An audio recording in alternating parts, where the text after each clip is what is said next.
للآخرة خير لك من الأولى ولسوف يعطيك ربك فترضى۔ بسم اللہ الرحمن الرحیم۔ السلام علیکم ورحمۃ اللہ وبرکاتہ۔ میں امید کرتی ہوں کہ آپ سب ایمان اور صحت کی بہترین حالتوں میں ہوں گے۔ اللہ سبحانہ تعالیٰ ہمیشہ آپ کو اچھے حالوں میں رکھے اور آپ کی طرف بڑھنے والے ہر شر کو خیر میں بدل دے، آمین۔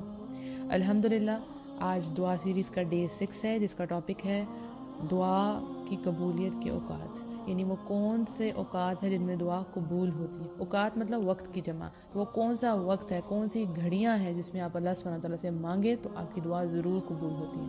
تو سٹارٹ کرتے ہیں۔ رب اشرح لی صدری ویسر لی امری واحلل عقدۃ من لسانی یفقہوا قولی رب زدنی علما اللہم فقہنا فی الدین۔ ویسے تو ہم اللہ سبحانہ تعالیٰ سے جب بھی دعا مانگتے ہیں اللہ سبحانہ تعالیٰ اس کو ضرور سنتا ہے، رائٹ، لیکن کچھ ایسے اوقات ہیں جن میں ہم دعا مانگے تو اللہ سبحانہ تعالیٰ لازمی قبول فرماتے ہیں۔ تو وہ اوقات اللہ سبحانہ تعالیٰ نے ہمیں خود بتا دی ہیں الحمدللہ، اپنی احادیث کے تھرو، آیات کے تھرو الحمدللہ۔ تو ہم نے ان اوقات میں انشاءاللہ اپنی دعائیں مس نہیں کرنی انشاءاللہ۔ جب آپ کو پتہ ہے کہ ان اوقات میں اللہ سبحانہ تعالیٰ لازمی سنیں گے تو پھر تو ڈاؤٹ ہی نہیں ہونا چاہیے، پھر تو پورے دل کے ساتھ ہاتھ اٹھا کے اللہ سے دعائیں مانگنی چاہیے پورے یقین کے ساتھ۔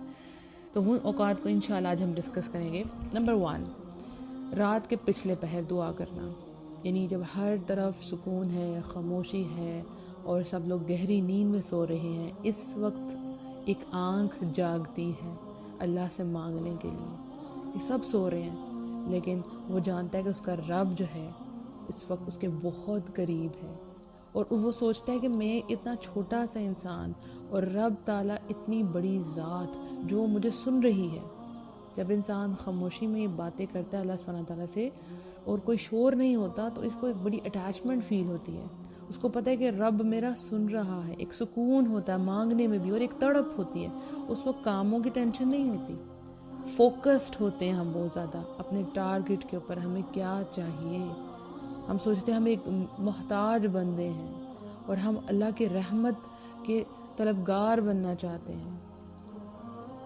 تو ایسا انسان اپنے ہاتھ آسمانوں کی طرف اٹھاتا ہے اور اللہ سے دعائیں مانگتا ہے، اے میرے رب اپنی رحمت، احسان اور فضل کے ساتھ مجھے سب آفات سے نجات دے۔ اللہ سبحانہ تعالیٰ ضرور سنتا ہے اس وقت الحمدللہ۔ یہ جو وقت ہے اس کے بارے میں اللہ سبحانہ تعالیٰ نے قرآن میں فرمایا ہے وَبِالْأَسْحَارِ هُمْ يَسْتَغْفِرُونَ، یعنی جو اللہ کے اور وہ جو نیک بندے ہیں، یعنی جنتی بندے ہیں، یہ کہہ لیں مومن بندے ہیں، وہ کیا کرتے ہیں؟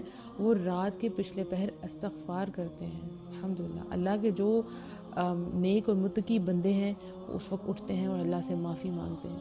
تو جب انسان معافی مانگتا ہے تو اس کے لیے توبہ اور رحمت کے دروازے کھل جاتے ہیں۔ جب انسان کے گناہ معاف ہوں گے تو اس کی دعائیں قبول ہوں گی۔ تو اس وقت اٹھ کے لازمی، یعنی آپ کا جو تہجد کا وقت ہے جو بالکل فجر کی نماز سے پہلے کا ٹائم ہے، اس وقت اٹھ کے اللہ سبحانہ تعالیٰ سے دعا کیا کریں۔ صحیح بخاری میں آتا ہے ہمارا بزرگ و برتر پروردگار ہر رات آسمانی دنیا پر نزول فرماتا ہے، اور جب رات کا آخری تہائی حصہ باقی رہتا ہے تو آواز دیتا ہے، کون ہے جو مجھ سے دعا کرے میں اس کی دعا قبول کروں؟ کون ہے جو مجھ سے سوال کرے میں اس کو عطا کروں؟ کون ہے جو مجھ سے بخشش طلب کرے تو میں اسے بخش دوں؟ الحمدللہ، اللہ خود آواز دیتا ہے۔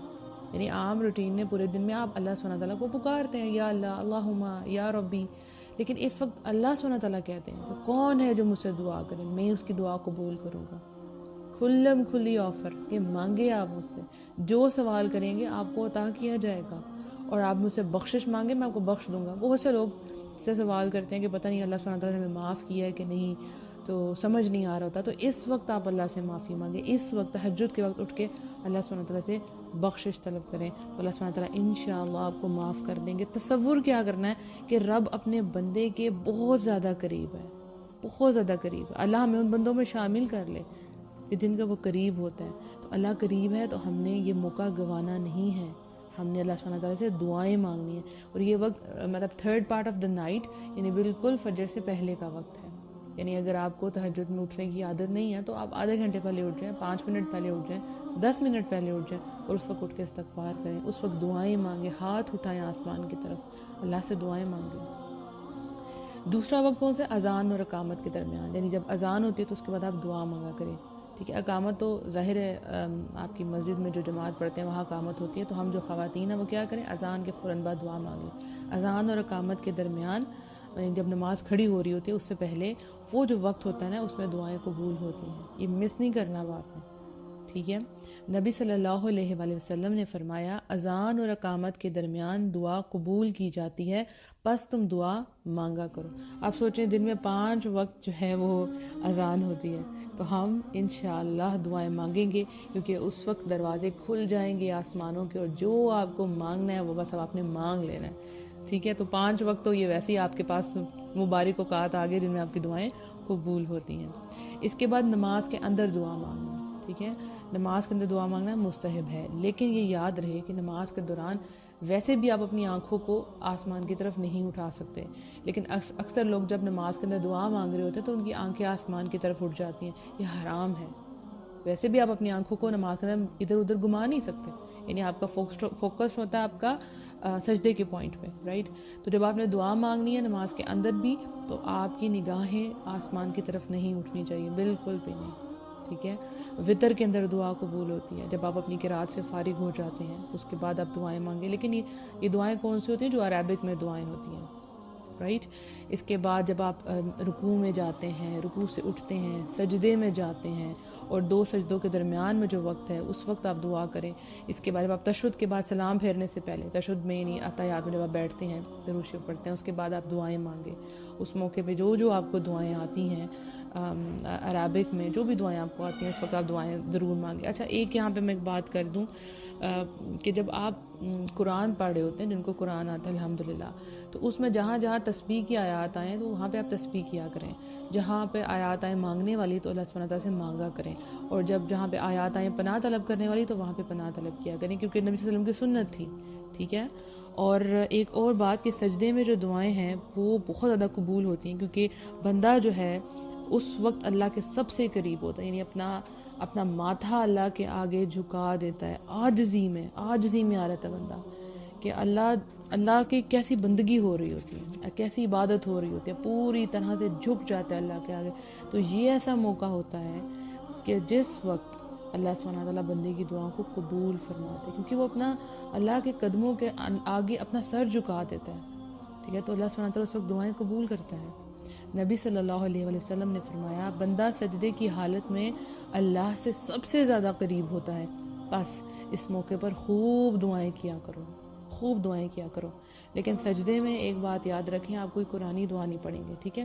رکوع اور سجود میں آپ قرآنی پورشن جو ہے وہ نہیں پڑھ سکتے، ٹھیک ہے، نبی صلی اللہ علیہ وسلم نے اسے منع فرمایا گیا ہے، ٹھیک ہے۔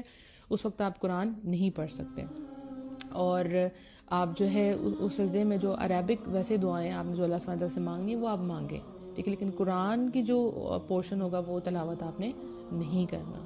تو اچھی دعائیں آپ سیکھ لیں، اگر مسنون دعائیں سیکھیں جو نبی صلی اللہ علیہ وسلم پڑھا کرتے تھے، اس وقت آپ ان سے اللہ سبحانہ تعالیٰ سے ضرور مانگا کریں یہ دعائیں، ٹھیک ہے۔ اس کے بعد ویسے بھی آپ جیسے سجدے میں آپ جاتے ہیں، اگر نماز کے علاوہ بھی آپ سجدے میں جاتے ہیں تو پھر تو آپ اردو دعائیں جیسے مرضی اللہ سبحانہ تعالیٰ سے مانگے، جیسے مرضی مانگے آپ، ٹھیک ہے۔ اس کے بعد نمازوں کے بعد دعا کرنا، بہت سے لوگ ہیں جو نماز ڈائریکٹ پڑھنے کے بعد اٹھ جاتے ہیں، کچھ بھی نہیں پڑھتے، تو نبی صلی اللہ علیہ وسلم کیا پڑھتے تھے؟ اللہ اکبر، استغفر اللہ استغفر اللہ استغفر اللہ، اس کے بعد پھر ساری دعائیں شروع ہو جاتی تھی، مسنون دعائیں، اللہم انت السلام ومنک السلام تبارک یا ذا الجلال والاکرام، اسی طرح اللہم اعینی علی ذکرک و شکرک و حسن عبادتک۔ تو یہ آپ کو کارڈ مل جائے گا مسنون اذکار کا، آپ PDF ڈاؤن لوڈ کر سکتے ہیں، گوگل پہ دیکھیں مسنون اذکار جو نماز کے بعد کے ہیں، تو وہ ضرور لازمی یاد کریں، کیونکہ وہ اتنی جامع دعائیں ان میں سب کچھ کور ہو جائے گا۔ تو نماز کے بعد مسنون دعائیں بھی کریں، اور جو بھی آپ نے اپنے دعائیں مانگنی ہیں وہ ضرور مانگا کر، اس کو اپنی جو ہے روٹین بنا لیں۔ اس کے بعد دعائیں قبول ہوتی ہیں جمعے کے دن، کیونکہ جمعے کا جو دن ہے وہ تمام دنوں سے افضل ہے، اس میں ایک خاص گھڑی ہوتی ہے جس میں دعائیں قبول ہوتی ہیں۔ نبی صلی اللہ علیہ وسلم نے فرمایا جمعے کے دن میں ایک ایسی گھڑی ہے کہ جس مسلمان بندے کو وہ میسر آ جائے اور وہ کھڑا نماز پڑھ رہا ہو تو وہ اللہ سے جس چیز کا سوال کرتا ہے تو اللہ تعالیٰ اسے ضرور عطا فرما دیتا ہے۔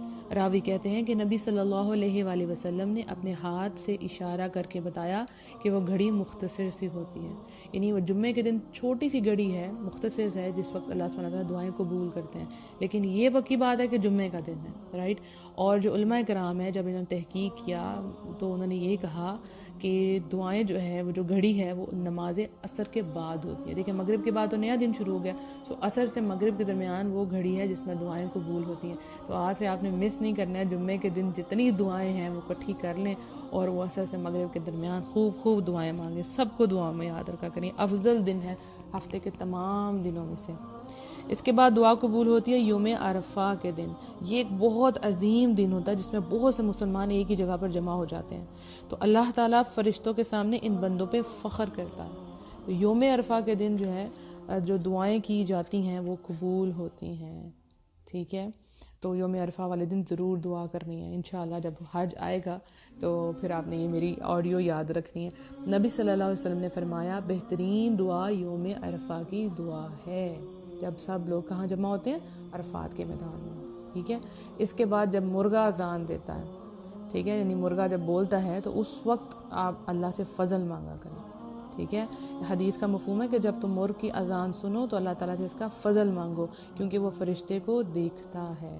دیکھیں جب فرشتے وہاں موجود ہوگے تو آپ جو بھی دعا کریں گے فرشتے اس پہ آمین کہیں گے۔ اسی طرح سے مفہوم میں یہ بھی آتا ہے جب گدھا بولتا ہے نا تو اس وقت آپ اللہ کی پناہ مانگو شیطان مردود سے، کیونکہ وہ شیطان کو دیکھتا ہے۔ جب مرغا جس طرح سے فرشتے کو دیکھتا ہے ویسے ہی گدھا جو ہے وہ شیطان کو دیکھتا ہے۔ تو اب آپ سوچیں کہ آپ کے ارد گرد کہیں نہ کہیں کوئی نہ کوئی مرغا تو ہوگا، تو وہ جب بھی بولے گا تو اس کے بعد آپ نے اللہ تعالیٰ سے فضل مانگنا ہے۔ کس طرح؟ اللہم انی اسألک من فضلک۔ اب بہت سے لوگ کہیں گے فضل کیا ہوتا ہے؟ فضل کسے کہتے ہیں؟ یہ بھی آج آپ سیکھ لیں، سمجھ لیں اچھے طریقے سے۔ وہ چیز جو ایکسٹرا ہوتی ہے، ٹھیک ہے، جو چیز آپ کے لیے لکھی گئی ہے، ٹھیک ہے، وہ جتنی بھی ہے، لیکن آپ جب مانگتے ہیں اللہ مجھے اپنا فضل دے تو وہ اس سے بڑھ کے آپ کو ملتی ہے، جو بھی آپ کے لیے لکھا ہوا ہے، لیکن آپ فضل مانگ رہے ہیں۔ میں اپنے اسٹوڈنٹس کو اس طرح سمجھا رہی تھی کہ آپ امیجن کریں کہ آپ اپنی امی کو کہتے ہیں کہ جب آپ بازار سے واپس آئیں گے تو میرے لیے بال لے آنا، اور آپ کی جب امی واپس آتی ہیں تو آپ کے لیے پزا بھی لے آتی ہیں، جیومیٹری باکس بھی لے آتے ہیں، تو آپ کی کیسے انتہا ہوگی خوشی کی؟ تو بچے کہتے ہیں بہت زیادہ۔ تو میں نے کہا یہ تو فضل ہو گیا نا۔ تو اللہ سے جب آپ ایک تو وہ چیزیں جو آپ کو ملنی ہے، جب آپ اللہ سے فضل مانگیں گے تو وہ بہت زیادہ ہو کے ملے گا۔ تو اللہ سے ہمیشہ اللہ کا فضل مانگیں، اللہم انی اسألک من فضلک، الحمدللہ۔ اس کے بعد جب انسان جس دنیا سے جا رہا ہوتا ہے، اس کی جو روح ہے وہ جسم سے نکلتی ہے، تو بہت ہی خوفناک وہ وقت ہوتا ہے۔ تو روح اتنے عرصے تک جسم کے اندر رہتی ہے، اور پھر جب وہ باہر نکل رہی ہوتی ہے، جدا ہو رہی ہوتی ہے، اس وقت فیصلہ ہوتا ہے کہ بھئی اس نے جنت میں جانا ہے، ہمیشہ رہنے والی جنتوں میں جائے گا، یہاں پر جہنم میں جائے گا۔ تو اس وقت جو فرشتے ہیں وہ صف باندھ کے کھڑے ہوتے ہیں، روح نکلنے کا انتظار کر رہے ہوتے ہیں۔ تو ان لمحات میں جو لوگ ارد گرد موجود ہوتے ہیں اس وقت وہ خیر اور بھلائی کی بات ان کو کرنی چاہیے، اچھا الفاظ منہ سے نکالنا چاہیے، اچھی دعائیں نکالنی چاہیے، کیونکہ اس وقت فرشتے وہاں موجود ہیں، ہر چیز سے وہ آمین کہیں گے، آمین کہیں گے، کیونکہ وہ میت کے پاس ہے نا۔ اب بہت سے لوگ جو ہیں وہ جب کوئی ڈیتھ ہو رہی ہوتی ہے تو لوگ رونا شروع ہو جاتے ہیں، اور کئی جو ہے ایسے الفاظ بھی منہ سے نکال دیتے ہیں جو اللہ سبحانہ تعالیٰ کو پسند نہیں ہے۔ تو اس موقع میں صبر بہت ضروری ہے۔ تو اس وقت آپ جو ہے اچھی دعائیں مانگیں، بھلائی کی دعا کریں، اور جو شخص اس دنیا سے جا رہا ہے اس کے لیے دعا کریں، اس کے گھر والوں کے لیے دعا کریں، اس کی اولاد کے لیے دعا کریں، دنیا اور آخرت کے تمام معاملوں کے لیے دعا کریں، یہ مستحب ہے، لازمی کریں، اس میں فرشتے آمین کہیں گے۔ اسی طرح لیلۃ القدر میں دعا کرنا، کہ میری بھی فیوریٹ رات ہے جس کے لیے مجھے رمضان کا بے صبری، ویسے بھی انتظار ہوتا ہے، لیکن رمضان کا اسپیشلی انتظار ہوتا ہے کہ اس میں لیلۃ القدر ہے، قدر والی رات، فیصلے والی رات۔ تو اس وقت وہ ایسی مبارک رات ہوتی ہے جس میں دعائیں قبول ہوتی ہیں، جتنے بھی سوال کرنے والے ہیں جب وہ اللہ سے مانگتے ہیں تو پھر آسمانوں کے دروازے کھول دیے جاتے ہیں، الحمدللہ۔ حضرت عائشہ رضی اللہ عنہ نے پوچھا تھا نبی صلی اللہ علیہ وسلم سے کہ اگر مجھے لیلۃ القدر میسر آ جائے، مجھے پتہ چل گیا کہ لیلۃ القدر کی رات ہے، تو میں اللہ تعالیٰ سے کیا مانگوں؟ تو آپ نے فرمایا تم یہ دعا مانگا کرو، اللہم انک عفو تحب العفو فاعف عنی، اے اللہ یقیناً تو بہت زیادہ معاف کرنے والا ہے، معافی کو پسند کرتا ہے، بس مجھے معاف کر دے۔ تو یہ دعائیں آپ نے یاد کر لینی ہیں، بس رمضان قریب ہی ہے تو پھر آپ نے بھی انشاءاللہ یہی دعا مانگنی ہے۔ اور اس کے علاوہ بھی جو بھی آپ نے دعائیں مانگنی ہیں وہ اپنی جو ہے ضرور مانگیں. اس کے علاوہ بارش برستے وقت جب بارش ہو رہی ہو، اچھا میری بھی یہی روٹین ہے، جیسے ہی بارش ہوتی ہے تو میں فوراً سے سب سے پہلے مجھے یہ ہوتا ہے میں دعا مانگ لوں. وہ رحمت کا وقت ہوتا ہے، رحمت ہو رہی ہوتی ہے اللہ سبحانہ تعالیٰ کی، تو اس وقت دعائیں مانگیں. ٹھیک ہے. جیسے نبی صلی اللہ علیہ وسلم نے فرمایا 2 دعائیں ایسی ہیں جو مسترد نہیں کی جاتی، یعنی 2 دعائیں ایسی ہیں جو کبھی بھی جو ہے وہ مطلب ریجیکٹ نہیں کی جاتی. وہ کون سی 2 ہیں؟ ایک اذان کے وقت، اور ایک اذان کے وقت کی جانے والی دعا، اور دوسری بارش کے دوران جو ہے وہ کی جانے والی دعا. تو ایک تو دعا وہ ہے جو آپ نے اذان کے وقت، جیسے میں نے آپ کو پہلے بتایا، آپ نے تب کرنی ہے، اور دوسری یہ ہے جب بارش ہو رہی ہو. تو یہ دونوں اوقات ہیں، اس میں بھی ہم نے دعائیں ضرور مانگنی ہیں. تو یہ سارے جو میں نے آپ کو ٹائمنگ بتائی ہے، اوقات بتائے ہیں، ان سب میں دعا آپ نے ضرور کرنی ہے. اور یہ پتہ چلے گا کہ آپ کے اندر کتنی تڑپ ہے. ٹھیک ہے. جتنی آپ کو تڑپ ہے، کسی چیز کی کتنی ضرورت ہے، اس کا فیصلہ ہوگا کہ آپ ان لمحات کو، ان اوقات کو ضائع کرتے ہیں یا اللہ کے آگے کھڑے ہو جاتے ہیں مانگنے کے لیے. ٹھیک ہے. تو اللہ سبحانہ تعالیٰ آپ کے اٹھے ہوئے تمام دعاؤں والے ہاتھوں کی لاج رکھے اور آپ کی دعاؤں کو قبول فرمائے. اپنے لیے بھی دعا کریں اور سب کو دعاؤں میں یاد رکھیں. اللہ سبحانہ تعالیٰ ان دعاؤں کے ذریعے آپ کے بہت قریب آ جائے اور آپ کا اور اللہ سبحانہ تعالیٰ کا رشتہ ایسا بن جائے کہ آپ کو کبھی کسی کے آگے ہاتھ پھیلانے نہ پڑیں، اور ہم واقعی یہ کہیں ایاک نعبد و ایاک نستعین، کہ یا رب العالمین کہ ہم صرف تیری ہی عبادت کرتے ہیں اور صرف تجھی سے مدد مانگتے ہیں، اور مدد بھی اللہ ہی سے مانگنی ہے انشاءاللہ. اپنی دعاؤں میں یاد رکھیے گا. السلام علیکم ورحمۃ اللہ.